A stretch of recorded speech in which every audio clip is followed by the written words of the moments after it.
Hey, Zed, welcome to our podcast. I'm Jason. Okay. And I'm Eric, aka Mr. Blog. And this is Lucky Day episode 78. First thing before we get into it, I just wanted to say our thoughts go out to everybody on the East Coast with Hurricane Sandy. We hope they're safe. One listener wrote in already and made a comment about what he said. I better go know because my electricity just got cut and I don't want to answer my phone power. And I'm like, how are you doing? Don't just get safety. Oh my god. So I mean, I don't know, like, a lot of people Yeah, right? that's exactly right. We were recording this on Monday evening, afternoon, West Coast time, and yeah, I just looked at the news feed, and it looks like it's gonna hit pretty soon. So Yeah, so I hope you're safe, and if you get a chance and your electricity's on, writing, let us know how you're doing. yes, we don't know. Okay, I hope you guys heard our recent interviews we did since last episode. We talked with Nicole Beatty, who wrote episode 2, Sick, when I mentioned about school, and then we talked to Scott Wilson, A. Herschel. It was a lot of fun. He was really sweet. Well, it's like talking over him. A couple times.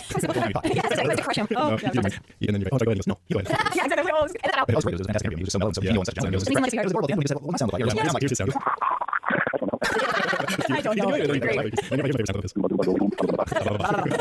Okay, also I went to like, this weekend I went down to LA and met some friends at Universal Studios and we did the whole Walking Dead Album Tour nights thing. And how was it? It was cool. We totally should have had these front of line tickets cost like way more, but we should have gotten those because it took like almost 2 hours in each line. And there were like several different houses tours. This is Walking Dead related. One was kind of more traditional, like this made like structure about you. And then another was, you know how Universal Studios has a train tour on the studios? Well, you take this train down to like Psycho House and you get out and walk along and there's zombies all around Psycho. Oh, that was awesome. And the middle school was on the sea, so it was really cool. The only thing it was kind of weird is in order to do it, haunted house, they have to chop out and things and they had like axes and chainsaws in their hands and like, zombies don't have chainsaws. So Yeah, it was, you know, it was fun. I mean, I mostly just happened to be different, but it was pretty fun. And the zombies were made up much better than the Walking Dead thing. Really? Yeah, it was, you know, more like in the TV show. They're all made of prosthetics. Wow. So it was great. Chris Hardwick did some little thing on that like, weeks ago and showed some of those scenes. Oh, yeah, I see a lot of pictures on Facebook of the car waiting for Sophia sitting out there. So, Yeah. so that's It was a great set. I enjoyed the thing that we did better because it was fun to run away. After a while, I realized I can't touch you, so I just kind of curled up my arms inward and braced myself. Yeah. It was fun. And then finally, before we started, I just want to say, lately last few days, a lot of cool entries for our zombie contest. Oh, excellent. Those are crazy weekends. Yeah, totally. And one was these 3 kids. One was I think 9-year-old boy, Pat Carl's hat on, and he was shooting. They told me the 2 zombies that he killed on the way to the infirmary in last week's episode.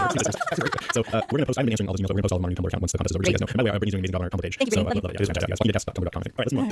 Attention shoppers, Deadcast Top 5 in 5, 4, 3, 2. Okay, it's top 5 highlights for season 3, episode 3. Walk with me. So last episode you said no one ever welcomed anybody in the show. Yeah, Well, now they have to. now they sure have. A nice governor. So sweet, and he's serves a specialty, and yeah, Let's see if I can Morton Steve. What's in there? Opium. Go on, potions. Yeah, I wonder about that. Like he said, you know, I keep you around for because you eat or whatever, but also for your tea, and then you want to something. And he has the tea, so I guess it's just trying to say because actually good tea. Maybe, or maybe there's something to it. But why are you freaking yourself? He's drinking the tea too. Good idea. Yeah. So what do you guys think in general? Who like gets show hands?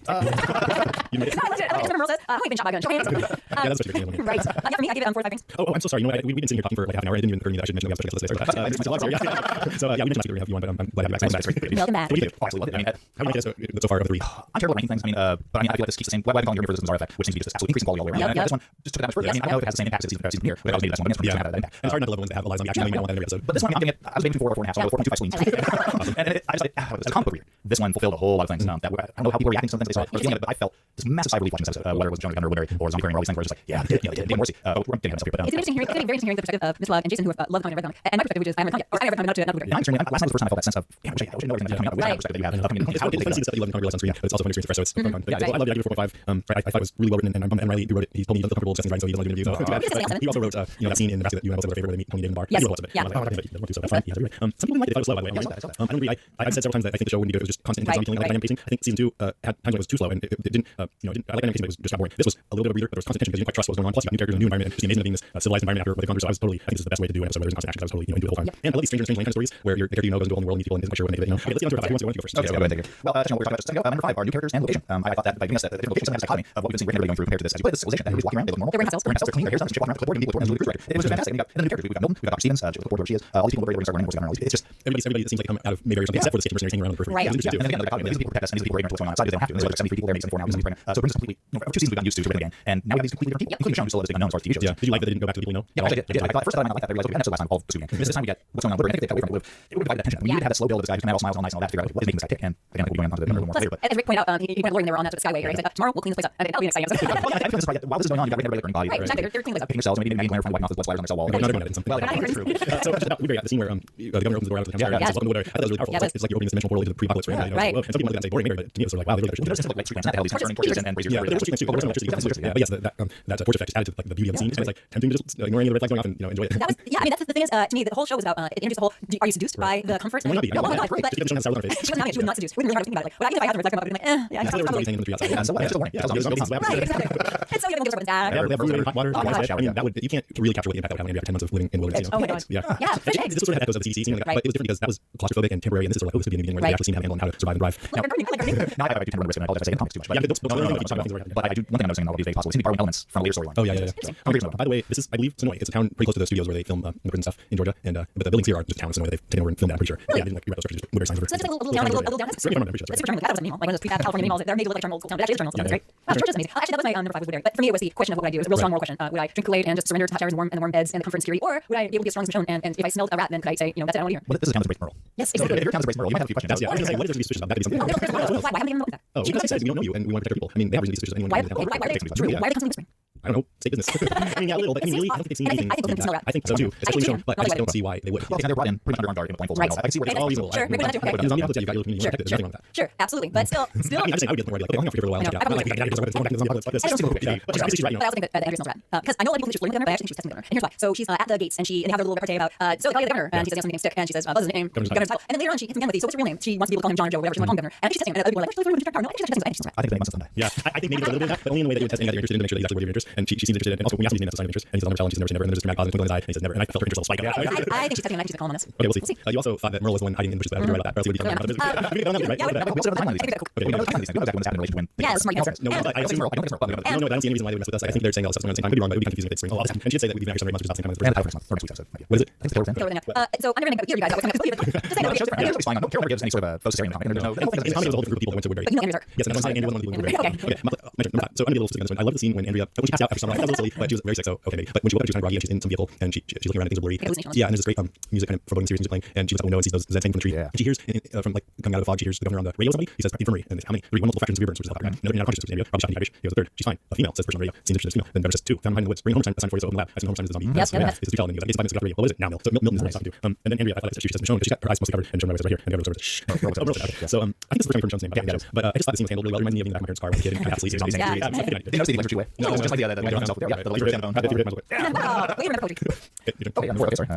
Number 4. Well, given how we're talking about Merle's return, I was extremely happy to see Merle come back. And it seems like they figured out what to do with him. In terms of they didn't cartoonish. He's no longer this blustery, coked out, racist. He's actually working with people already. They didn't make any kind of crude I called reconnaissance. Michonne mute, but that's not Really, really. she's been But it could be called him racist, so I wonder if that's going to come back. Well, I'm sure Bill. I was actually impressed that he did not call T-Dog for what happened with him. He seems very, very specific about that rip that cuffing, as opposed to that prick who dropped the key. He was walking towards you. In addition to that, I like that you can see that he's being somewhat cowed by the governor. He's being kept in check somewhat. Did you believe it? Yeah, I believe it. I want to see more evidence of it, but I like it. This is a problem for me only because I know the governor has gone pretty.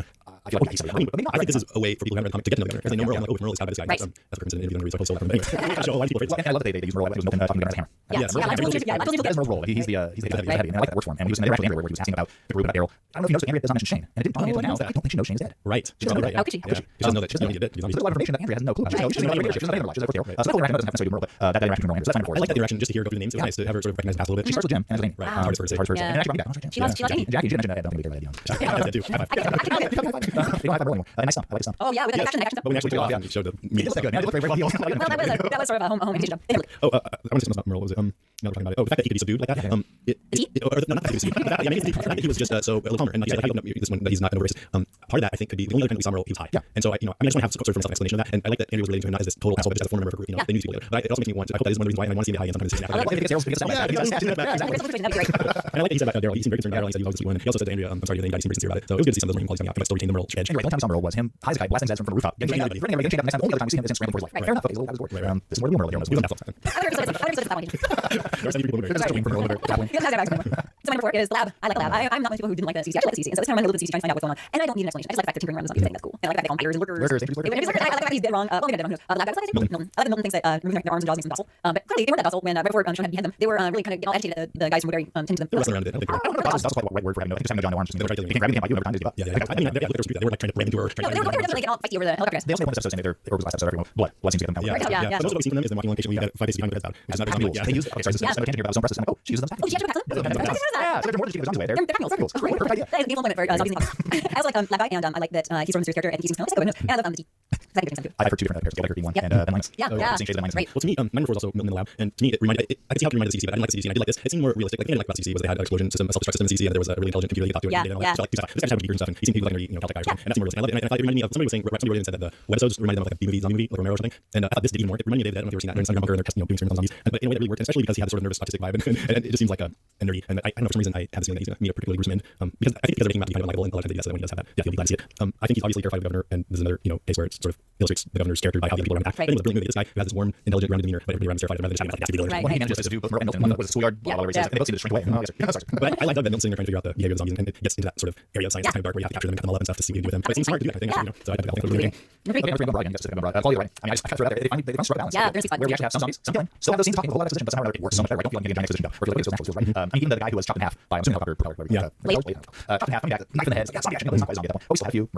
Season 2 has an episode where it was zero zombies. Yeah. This so far we're getting mechanics, and it's just working. The helicopter guy, by the way, is another case where we see some really intense war that has nothing to do with zombies, and if it's shown up in like an episode of MASH or something, we can get it out here. Absolutely. But my favorite aspect of it is I feel like I no longer have to make a recommendation for the show like caveats. I can finally say, no, it's a good show. Oh yeah, It's a really good so show. yeah, I think rated it lower than or the same as last year, but there was something about it where I felt like, wow, this is just a really good episode across the board. It's 3 in a row, and almost, I'm sorry, I really cannot work with people. However, beginning with episode 8 of season 2 of Nebraska, and just slowly working its way forward, and closer to the comic, closer to the feel of the comic, closer to the storyline. Ultimately, now we're at a point where we're able to do subtleties. Yes. Nothing, it doesn't have to be as over as it was at the beginning of the series. I don't think they ever did though. Got you over? I don't think they ever had to be. They could have started this quality. Oh, absolutely, and I think that goes back to I think I wrote about this in my first post about the first episode where one are that versus the Airlock thing. This has been discussed on the show before. People talking about Airlock approached it with filmic quality where he was making a 10-hour, 2-hour movie as opposed to Gonzar making 1-hour movies. Right. Successful. And I feel that now where it's just every episode feels complete. It doesn't feel like, no, you didn't see it in context. No, you understand it. You didn't see it in context. Anybody walking into this and go, oh, that's a great show. Yeah. And it's more. But also, I mean, Daredevil fans are going to this, but I haven't seen Shawshank Redemption in a while. I remember loving that movie, but some movies like Green Mile, it had this saccharine quality to it and had people saying exactly what was undermined too much. The very thing that I like about early on. Yeah, I think he's got some flaws there. They're gone But now. Shawshank Redemption was a perfect movie. Was it? Yeah. They didn't do that. I mean, Yeah. it's where Daredevil thing works well is when that weight is deserved. Right. When that weight happens, it's not deserved. It seems like soap opera. But maybe in Shawshank, I haven't seen a lot. Like Shawshank is different. That's George Lucas. George Lucas. I mean, we get Star Wars. Yeah. We leave that. We leave that. The other 2 movies in the series, as far as I'm concerned, we're right. Something else. Yeah. George Lucas and great movie. Similar things. Shawshank Redemption is awesome. You know what? He dropped the ball in one. Let's just say. What I'm saying is that he's had similar flaws in other works. Like I agree. Now, the pilot for The Walking Dead was amazing. It was the last movie we were talking about. Didn't why it was so good. And now we're getting back to that. Yes, it's not spelled out. This is how I'm feeling. This is what is going on. I have a bias on accent where we're telling you that. Okay. My number 3 is keeping with the zombies being fantastic season. I think there were some zombies in this episode, and I gotta say, I love them. I think that they are becoming. I love what Renee Tara's doing. I think they look aged. I think they look skinny. They are really, and as the lab guy said, they are starting just slower than a normal human would. So they're starting. They're definitely starting, and they look great. I love the helicopter zombies. I love the military guy that goes to do combat. And he goes, and it definitely reminds me a little bit of Glorious Bastards. Yeah, he attacks the Nazis with the combat. Yeah, kind of reminds me of I love Glorious Bastards. And Brad Pitt's in more movie, which I still have hope for. do you love it? I love it. I've heard that someone saw pre-release footage and said it was amazing, and just because the movie has to, do research and fix things, they gave examples of other movies that have done that, and they turned out awesome. So that's why I hope for it. Okay. Well, I finally got Mission Pets getting all riled up before she hit them. I'm gonna Pets. Yeah, I wonder if they did that partly just because it was a lot of work with CGI out there on the Yeah, yeah. In fairness, that's our comic for. Yeah, not much. Yeah, Okay. that's true. Okay, my turn. My number 3 was more live, so I can say that. Number 2, Michonne Pets. Number 2, like that they make Michonne very private. She's very quiet, but she's very quiet. But we also saw her in Nurturing Cyber in season premiere, so we know there's more to her than just this. So I'm pissed off. And imagine they made that very anomaly. Great, right? We didn't have to sell that. We saw how she was with Andrea. She's not that way now. But at the same time, we also know she's definitely from Andrea. I mean, Andrea has no clue who this for. Right. You know, But did she know? I mean, honestly. not necessarily. But the clue in Michonne's character, she's close to the Did she say when she beheaded them? And Andrea asked her about it, she said something like, "Is he doing anything?" Yeah, I wasn't sure what she meant. She was emotionally, effective when she said that. Right. It looked a little bit. Right. She's like, that was a bastard. I always want to do that. Well, we do have a little bit of insight in this episode. Fairly well done. Is that she knew them? Right. You know, no kind of confusion on that. Right. For those of us, I'm pretty sure warriors. We know. Get that out, for God's sakes. We know exactly who that was. Oh my God. That's exactly what I did. I'm going to do that. No, Did you mention that you said you had seen in this episode? Did we? Yeah, in lieu of my zombie voice. That's very good. Yeah. I'm with you. Okay, where are we? We're at number 2. Do you want to say that? No, No, pretty okay. Me, I love the fact that we're seeing different places. I love the fact that we're going to different sets. I was worried last season that we were getting mired down in the prison, and we can. It turns out we can go all over the place. We can go to the military camp, all kinds of places. Andrea's hallucinatory to the part. There's it's kind of great. It's as if they knew that we were the entire time we were bogged down in prison. So very nice so far. I like I feel like you're trapped on farm. Right. Oh, bars. Right. My number 2 was Woodbury, which I already said everything I want to say about. Well, number 1, he's a gunner. Yeah, that's How can you not have this episode be number 1's He's my gunner? number I was seriously questioning when first I did Morrissey. Yeah. And I saw the first pictures. And previews. I was like, I was like, I wonder. I wonder. Yeah, I mean, I don't know. Yeah, honestly, it makes a lot more sense. And as opposed to my way of thinking, in my head, the whole time I've been reading the show, it was dangerous. You want to see that mustache? You want to see that mustache? He's got dark hair. He's got big mustache. He looks like a biker or something. He looks like a bad guy. And so when you first see this guy, it's like, that's not a but it's a good choice. So he's wearing Georgia in the South. Well, people following the trail around. Not necessarily. It makes more sense. He sort of looks like the who's that? The guy that traps the girls on the train tracks and then the mafia comes in. Like a villain, you know. And you don't want him to look bad because you want to believe that he can rally this community. And Is he bad? I'm just kidding. I think everyone else in the series still saying that. Like, I still stand by. People haven't read the comic with me, and you haven't read this part. Yeah. But the governor, at first I was thinking, I've never heard of things, obviously, I've heard things being around In the this episode, you're supposed to. They're talking about something. What do you think at the end? Oh, he's looking at fish tank while he's on the heads. Yeah, he just promises he brings friends back. I know the part where he's really at first I was like, oh, relax, Andrea, Right. enjoy a little hot shower the next day. But now I'm thinking it seems especially wrong and especially bad when he wasted our military guys. I mean, But I'm telling you, Evil Jason probably still likes. so I hate Jason. Shame on you. So especially terrible with the governor slaughtering the military guys when he smashes their skulls in and you can see like the spittle dripping out of his mouth. Yeah, I'm like, that guy is into it. That's a guy who you cannot trust. Yeah, I mean, all the mercenaries, and Milton, they're the ones who seem most afraid of the governor, and they're also the ones who get to see him as most ruthless, you know, because they see him killing all these soldiers and everything, and they help him. So he's a different person around them than he is around the townspeople. And he's probably, it seems like he's probably even darker than that, but they see that darker side of him than they get to see. What profession do you think he had before he became governor? Well, Before I'm he was going to read a little segment from David Morrissey, and he says he thinks he was just a management guy, but no, kind of like the storage facility guy. He sees the chance to grab power. Right, and power doesn't grab absolutely. Yeah, well, Edit that out. Yes, all right. Yeah, what's I mean, I thought David Morrissey did amazing. He was simultaneously believable as a villain, but also as the kind of man who could rally these people. He was charming, warm, and authoritative. There's something so evil. When we walk away from Michonne and Andrea, something along the lines of, no hard feeling, you just walk away without feeling. Walk away. The way he said that, I felt like he was dripping. Yeah. With Because he let him go. If they No, wanted no. to. Why does he want them there? Why would he kill all the soldiers? He's like, right? I mean, they don't. Michonne and Andrea don't have anything he wants other than. They don't have supply. They don't have I don't equipment. know if They have equipment, but not the same equipment as the military guys. I think we should have a toast to civilization. Yeah, To civilization never And these guys keep your civilization. That's what they want more Marky Quinn. That's why. And by the way, I think it puts the reputation into perspective. I mean, I also wonder what we mean. Well, now I'm thinking Rick seems like the sweetest little lamb ever. I mean, sure, he put a machete in Tomas' head, but now I'm thinking, wow, he's small time. Yeah. I felt a little bad watching this episode because we have said on the podcast several times that the governor can't he's bad, and so maybe it kind of took something away from people who are watching it who didn't know what it was. Oh, But on my, even myself, like the show's already viewed from the comic so much that they did such a good job of engendering sympathy that I thought at most, and plus some things in interviews about how he's not going to start out so evil. I thought at most that he would show a few signs of that something would happen during the course of the series. But no, he's already a completely bastard, which means they're kind of misleading us otherwise when he's lying in interviews. I was surprised to see the zombie aquarium. Yes. So quick. Yeah. I said that for right now. How long did he spend doing the aquarium? They're too. You're only an hour to Yeah, he's peaceful. No, He's disciplined. He doesn't surf the aquarium. Our head's life. Yeah. Well, he's on fire. They were moving around. They were, you saw it after the You're moving the eyes of the pilot. When you're I mean, moving now they're going a little bit. No, it's like a drama. But I think I wouldn't be surprised if some listeners and will argue that this is how you do something. Not the zombie brain necessarily, but killing all the soldiers. Right. I think he's got this group of mercenaries around that he knows how to control, and somehow he knows more. I was wondering why he took such an interest in Daryl. Some people think that he's heard about Daryl and wants to for some reason, but maybe it's just he knows that's how to control Merle. I still don't know, but he does obviously have a handle on Merle. When he called him Odie, so he knows how to push buttons and stuff. So I guess the mercenaries that he has around him he knows how to control. Maybe he thought they would need to bring soldiers in because they're already kind of a force, or just they're extra men. He doesn't like them. Or they wouldn't affect his okay. Yeah. Exactly. James thought the zombie aquarium was a little over the top. I thought it was cool. As a book, it's a book, so yeah.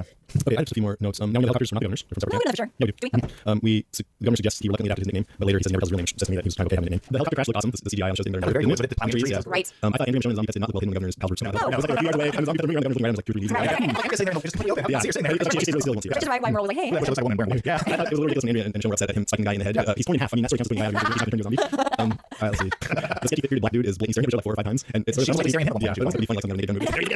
That's foreshadowing probably something. Yeah. And then did you guys fully catch the helicopter's guy's story? He was from a camp that had fences and supplies. The zombie guy somehow did somebody. Chaos ensued. Somebody tried to get out and let more in, and eventually the army guys decided fuck this, and they couldn't abandon it. Does it give hope that there's military elsewhere? Yeah, and that there's other encampments and stuff. That was one of the ways to too. See military guys in helicopters. Right. Like instead of watching this, go, oh, we haven't seen anything remotely close to this whole show. It brings you back to the 2 times you've seen helicopters somewhere. Was the same group. Whereas like governor's helicopter is the same. That was military. David's beef over and over again that with these slow moving zombies that military wouldn't, Yes, they wouldn't would. exist. Yeah, me too. It's just ridiculous. Yeah, They take care of it, but you have to just go la la la. Right. We're talking about zombies. I mean, essentially just believing many things must be. That's one reason why they had to start with Rick Wakeman when the world was already gone. Right. I've had so many conversations from getting into the details of zombie apocalypse. Zombies are outside, but you do have to stay. We're on the same page. I know. It's like you feel like cool sometimes. You're like, targeting these Right. things. Okay, Brad, okay, it's all fake, fiction, it's real. comic book. I get it. But within magic reality, you have to be like. Yes, I mean, I've many questions, but in something like this, I want to be able to say, okay, this part is fantasy, but anything else I want to follow along, I really would. And I guess part of the fantasy of zombie apocalypse is how they even take over the world in the first place. Right, And yeah. expecting something like 20 weeks later where they just go into a rage and there's not happening a little more sense. Right. One drop of blood will turn you. They're slow. Yeah, it's just like just run around and bop. It's not hard. All right, that was really good.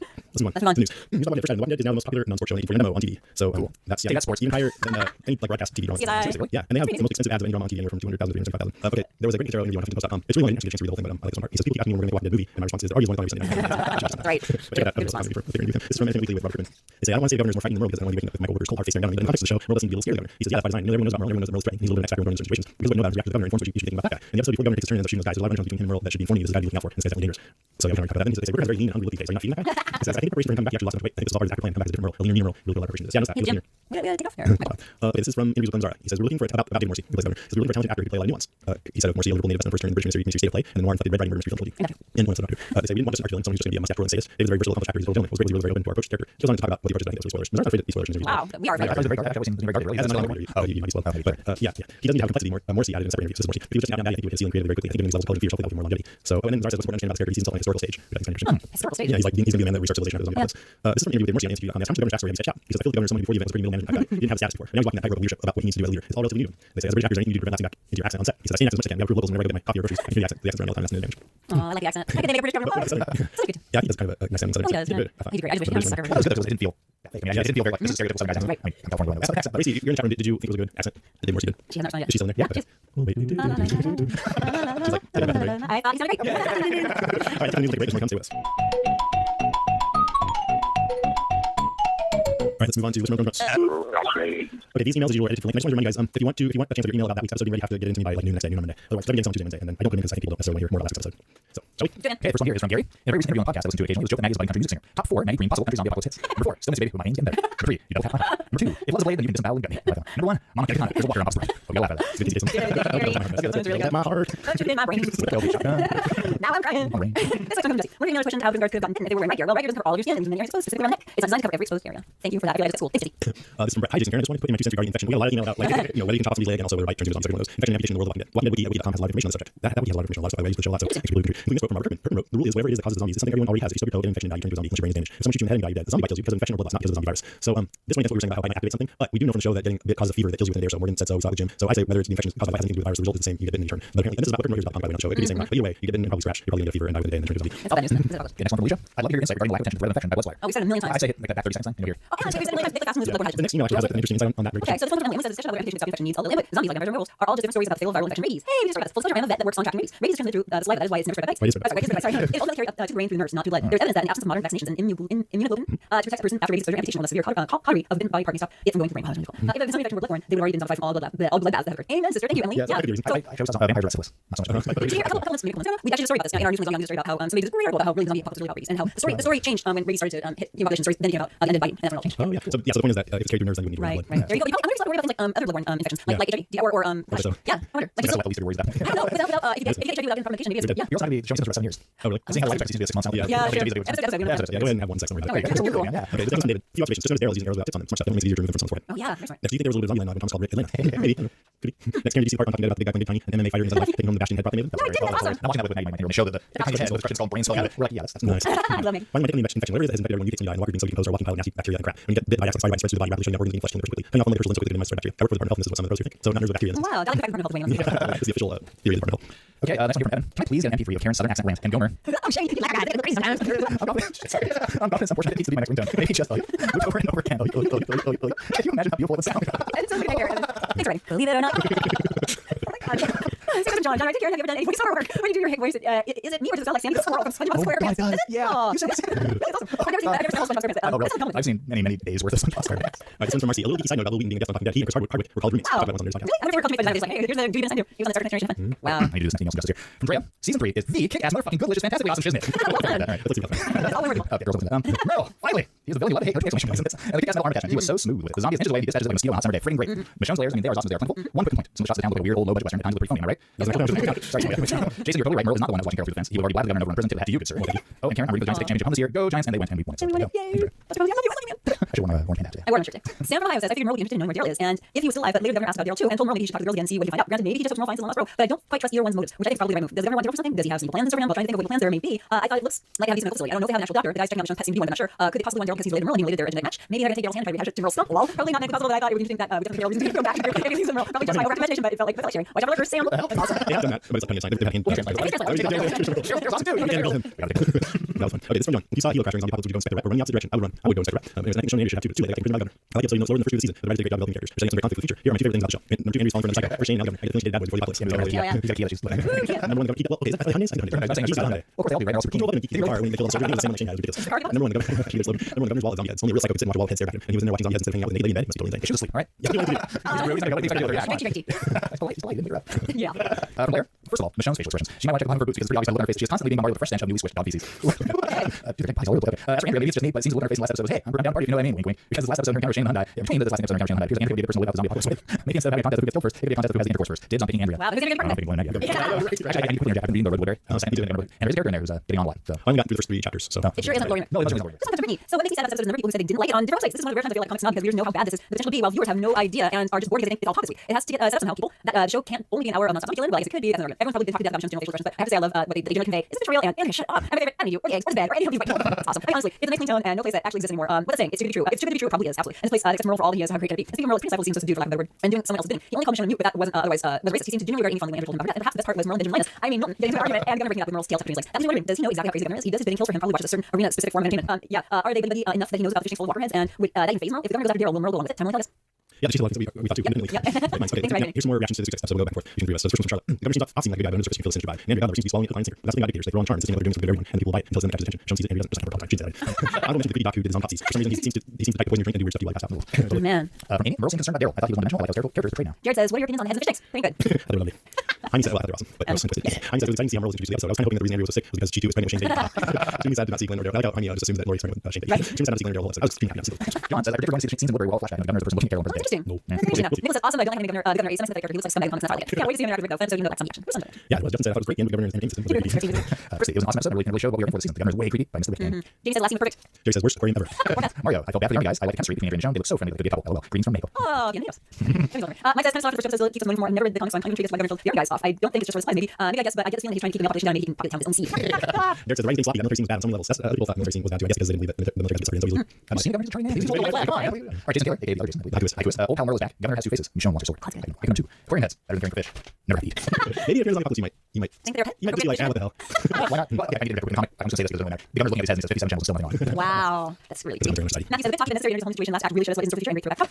Evan says not bad, but pale in comparison to the first 2 episodes of season 3. Glad to see Merle, but curious about his condition. He seems to be in line, which could be Merle buying his time or legitimate gratitude or question mark. Keeps us looking for more. While soldiers were taken by the governor's white flag and inside info, which made the ambush moderately plausible, it's still weak. I guess they were weekend warriors, maybe ambush on Wednesday. I totally love it. Gracie Lou says, not sure I'm going to care for the zombie science stuff with this Milton character. I really don't want zombie answers. Answers will always fall short, as they did with CDC, and better left alone, in my opinion. Tom says, look at military things the way when you train like military does. You train for war. That's what these soldiers are fighting. The government represents them, something that every soldier yearns for into the war. He came in and told them what they wanted to hear and took advantage of chaos. Imagine how many of those soldiers lost friends and families to zombies. They were all battle fatigued. The zombie scientist guy, I doubt he's really getting any answers, but he's asking interesting questions like, do they still have any bit of their old selves? And I'd be actually interested to see if he tries to find out the zombie and what happens, you know? It's for curious. Yeah, or source. I mean, I definitely don't want them to find the cause of the infection or anything like that. It might be fun to see what happens with these experiments and stuff. I'm curious. Michelle says, language changes the governor. David Morse was great. Perfect mix of mystery, charm, seduction, and this. And Merle, even though he was a bit intimidated by the governor, I'm glad he toned Merle down a bit. He's not a good guy by any stretch, but he's much like a stereotype now. It really allowed you to appreciate my workers acting. Can't wait till you know me up. Totally agree. I'm gonna read a couple tweets you got. These are mostly from Kerala. She's a new listener and now lifelong fan. You guys rock, especially Karen. Aw, this is That's really sweet. sweet. Yeah, nice. I went back to her. Karen never reads Twitter. Should I tell her about this? She said that would be the fun co-host thing to do. Come on, Jason. Hashtag good co-host. I said, all right. Hashtag good co-host. She wrote, yay. Hashtag zombie fan. Did you know that until now? No, he's being a good co-host. Leslie Baker says hashtag prediction for next week's live episode. Hashtag history. And then we have a few calls. This one is from Ramon from Puerto Rico. Okay, hello there, David and Darren. My name is Romain. I'm calling from Puerto Rico. First of all, I want to say you guys have the best Walking Dead podcast because basically we recap. Right? I need to end recaps if I ever seen the show. No, first off, I would say that one of the predictions for the show is that basically the first one go. I have the first one go, and the person who's watching Carol Woods, if I'm thinking Merle, I'm thinking more. It'll probably be Tyrese. Thanks, Ryan. I kind of agree with you. I think that it's very plausible in this series. We'll see. I feel like Tyrese, some of the other characters are filling the role that he had in ways, not totally, but Daryl's kind of second in. Tyrese job. It'd be cool. Yeah. Okay, this one is from Dan from New Jersey. Hi guys, I'm a big fan of the show. My name's Dan from New Jersey. Two questions I ask you about Walking Dead. What do you think is going to happen with Lou's social? I think you are now. What do you think is social in the future? How's Laurie do everything? Or actually, the question is, what happens to Laurie before Steve's already dead? So, that's the question. So, hopefully you guys answer. I'll see you. If you're interested, bye. Bye. I mean, I don't know. I think I have the feeling that if you're a woman and you're in labor, the baby's gonna come out No matter what. You can't just say, no, I understand. I'm not here. You're saying All it. the- That's the situation where people say people have babies for hundreds of thousands of years without Right, so, right. And If it's dead, it doesn't crawl right out of her. Okay. Okay, this one is from Forrest, and I forgot last week something. Hey, this is Forrest from Pennsylvania. My wife is Pennsylvania. Thank you for the show. I had responded to a lot of comments in your last podcast episode 74. A lot of people wondering how in the world could we possibly say first like shotting leg off. So that matter, why shotting on the field like the comic book is any good. And just share my theory on it. It seems to me that like we established both in the comic book and the TV show that everybody's got this virus that makes it so that when you die, you're turning into a zombie in the story. And so you get bit by a zombie, something below what turns you into a zombie. That's just actually faster. And if it's just causing some infection that like burns you out, which is kind of how comic book treated it. You cut a leg off right away. I mean, you could survive the infection. I mean, there are a lot of people in the world that legs cut off and survive. I read someone died there, someone survived. So they would be one of the lucky ones too, maybe without any antibiotics or after therapy pills or anything like that. So by the same logic, I mean, if you cut off a person's leg and it's just an infection we're talking about, brand new crazy, nasty one, he could survive it. They did right away. And even if some of the radioactive stuff was really quickly through his body, even after like hours. Now, if you remember in season 1, the guy, I think it was Jim. I mean, when he got dead, he was in the back of the RV like to the dog for a pretty long time. You know, hours later, leaving that tree outside. So I think the leg off quickly they did, and TV comes over maybe a minute or two after they did. I think he made it and be okay. So that might make sense. Next slide. Thanks for calling. It seemed like I had to me. I think everything he said was probably right. It said I don't think Dale's going to live much longer. Dale's pretty much on it. Otherwise, so thanks for Well, I had a laugh when I was on Game of Thrones, so we're talking about some differences that were happening between now Dale's gone. And the analogy you made was, well, imagine that if Dale gave Glenn ice cream, then somebody else now would give Glenn ice cream. So basically now Herschel has Dale's ice cream. And this last one, we asked people from the countries calling, we have a number from Puerto Rico, and we have Christian from Australia. Oh, Hi, Justin Karen. This is Christian from Adelaide, South Australia. I just finished watching episode 3. Just a theory in regard to whether the governor is actually the governor, or not his right-hand man or something like that. He was going to, Andrea asked what his real name was, and he didn't say. Just before the end of the room where all the head wearing fish tanks, he was looking at a photo with like him and his wife and child. And as far as I know, Ryan Blake didn't have a wife or child. Just a theory anyway. Thanks, guys. I think the only way to be more excited right now is your name is Glenn. you're naked. Wow. I'm just going to let Stan because I don't want to talk much about theories, but thanks for calling in. You made your He really did. Feel free to call anytime to say whatever. It doesn't have to be about the show. Okay, Karen's phone number. I just like to point out that on our live chat, Gracie Lou was saying, ooh, hot access. Gracie agrees. let's move on to our next segment. He sounds like Limited comic talk with Jane Walker. As usual, this is all about comics, so if you don't want to potentially be spoiled by the comic, then you might not listen, but it should be interesting. Take it away, Jane. Hey there, Dex fans. This is Jaden back again to talk about some comics with you. So this week's episode, we have some big deviations from comic. First of all, we're arriving very early to Woodbury. We still got the helicopter leading up to it, but that's where somebody's really started to diverge. We've got Michonne cutting heads off for zombies to avoid detection by the governor before she actions up in the comic. She did that to be able to be let into the prison of everybody else. And finally, we get Merle back. Oh joy. I'm happy to see Merle back. He's a pretty dynamic character. And it looks like he's taking place of Martinez in the comics, who's the right hand man of the governor. You know, the guy solves all problems, cleans all messes. So we've got Michonne not trusting the governor. Remember a lot of that comic, although they've got a really quick reason why they should trust him in the comics. Here we've got him pretending to be nice, which gives us all kinds of warm-up to this bizarre character. Now, the helicopter, in the comic, we didn't really see much. By the time that Rick, Glenn, and Michonne got the helicopter, the people were gone, and they're just footprints leading away. On here, we actually see there were crew inside, a couple of them died, one of them survived, and we get to see why the governor wanted them, which was keep ultimate information about the governor and be nice. Find out where his crew was, so we could go murder all of them and take all their supplies, which really gives a better estimation of the governor character, which is something we did in the comic I really like here. We also get deviation from the novels, which I thought was interesting. That's kind of new canon. In the novels, if anybody's read them, the very first one, the governor is the brother of the main character of the book, and the brother's the one who has a daughter and wife and all that kind of stuff, and taking care of that daughter, and he just kind of assumes his brother's name and personality and everything after his brother dies. So we got now the governor being one of the kid and the wife. So that's a little bit of deviation. I don't think anyone picked up on that than me. I know people don't notice as much as I do, so maybe we don't call that. Now, when I saw the trailer for season 3, I saw a picture that as soon as I knew what was going on. There was a governor sitting there with a scotch in his hand, and you could see his fake blue glow in front of him. And I turned to my wife Rachel and was there and like, oh, I know exactly what we're looking at. 50 some channels and not a goddamn thing on. The line from the comic that I love, as the governor says it, and then you can over and all these cartoons full of zombie heads. And we actually got it on the TV show. It was that just gave me chills to see. I loved it, and it made it more impactful by actually knowing a few of the zombies now because we got the helicopter pilot and the Michonne's two zombies. The only thing that I'm still waiting to see if the governor really the idea how messed up this guy is the little girl because he keeps the little girl zombie alive. So I'm going to pull her teeth so he can kiss her without getting hurt. So we still got that to wonder about, but if fans have any wonder about the governor personality, yeah, we could all about the episode. That's all I have for this week. I'll see you guys next week. Don't get bit. Okay, back. Thanks, Jane. It's time for next week on Walking Dead. Let's go on next week. Next week, the title is The Killer Within. The group is separated, lives up in jeopardy, and Woodbury Merle has a request for the so that's what Okay, so now we know that next week we get back and forth into two areas. Exactly. It's written by a writer named Sang Kyu Kim, and Sang Kyu Kim has also written for shows like Hawthorne and Crash, and actually has producer credits for Sick and Seed. Hawthorne and Crash are both headed up by the Oh, that's interesting. And it's written by Guy Ferlin, and Guy Ferlin has also directed Sons of Anarchy episodes, and lots of Walking Dead, including TS9, so way back to TS9, Chupacabra, Better Angels, and he's also done work with Andy Rick on shows I really like called The Witches. Have you guys read that? Yeah, Yeah, he's written Mini Driver, and it was about American gypsies, and it was really a cool show. I don't know one season. I think he directed this week's episode too. I'm not sure if that's possible to do two in a row, but I think he did. Anyway, cool. So we watched. I didn't watch scenes from next week. Did you? I did, yeah. What did the show? Spoiler alert. Yeah, not that much if I recall correctly. I mean, it was more scenes in the prison. Rick and the gang going, how did this happen? There's zombies in the yard, and then somewhere in the prison. And you see Rick picking up what looks to be an organ meat of some sort, or a chunk of flesh off the ground. So there's somebody in the prison wreaking havoc. Oh, so it's probably whoever it was assigned to Carol. That's cool. And then we saw the scene showing Maggie and Glenn getting busy in the guard tower. All about Daryl and sure. If you see the Dark Tower, Right. that's a character, not himself. All right. So, and then Grace, there's a shirtless, Glenn. So for all you lovers out there, and the show Maggie. So for all you Long Time fans out there, aka the men. You guys ready to close out? Right, that's the show. So 78. Thank you so much for listening, everybody. Thanks for coming to the blog. Thank you so much for having me. Thanks, Karen. And thank you. Thank you. Thanks for Thank you for listening. As a listener, I love the podcast. All the listeners out there, they know they're behind me on this. Say. Well, you guys, if you agree with that and like what we're doing, you should go ahead and leave a rating review. And I still have Amazon for the link on the website. I did that last night. Yeah, Actually, okay, Dark Tower, so I'm waiting for people to need it. Also, thanks to Jane Walker. You can find his music by searching for The Eternal on iTunes, TV, and also at The Eternal on Twitter. I want to thank Brittany again for doing our Tumblr page. It's awesome. It's at WalkingDead.tumblr.com. If you have some cool art or something interesting about Walking Dead that you want to submit to go out there, you can go to that site and submit. Anybody do that? In the meantime, Mr. Blog, you want to leave your... Yeah, absolutely. By all people, look for Blog. You can like my Facebook page. That is Mr. Blog, MRBLAHG, as well as Twitter. I'm Mr. Blog, very easy to find. So join that. I could use a few more people. And there's some good stuff on there on the website, including some Walking Dead reviews. Yeah, I started doing weekly Walking Dead reviews after you asked me about that. I was doing that. I would tell them last week, Tom, on the chat room, live. Walking Dead review, not being a live chat, you really should. Because I'm getting a hard time to find my job, I'm doing it, and they can do weekly review. Your purveyor of zeal. If you'd like to leave us a message, you can call us 650-485-DEAD. That's 650-485-3333. You can email us at ring.com. Check out our website in the comments at WalkingDead.com. And also Twitter, Jason Karen, on Facebook, facebook.com/dicks. Okay, that's our show. Thanks for listening. Don't forget Mr. Blog. What is the meaning of Become Good? Introducing the Garrison Institute presents Become Good, the brand new podcast from the Garrison Institute, a leading nonprofit organization exploring the intersection of contemplation and engaged action in the world. Hosted by Nate Rose, co-founder of the Garrison Institute. The series dives into the threads that bind us all. First, you'll discover the interdependent nature of life with environmental entrepreneur Paul Hawken and trailblazing plant intelligence researcher Marco Gagliano. Next, we unlock the mysteries of the mind with renowned psychiatrist Dan Siegel and post-surprisingly author Sarah Blumenberg. Finally, we experience the passion and action with social justice activist, Hannah Mason, and finally, your Bill McKinnon.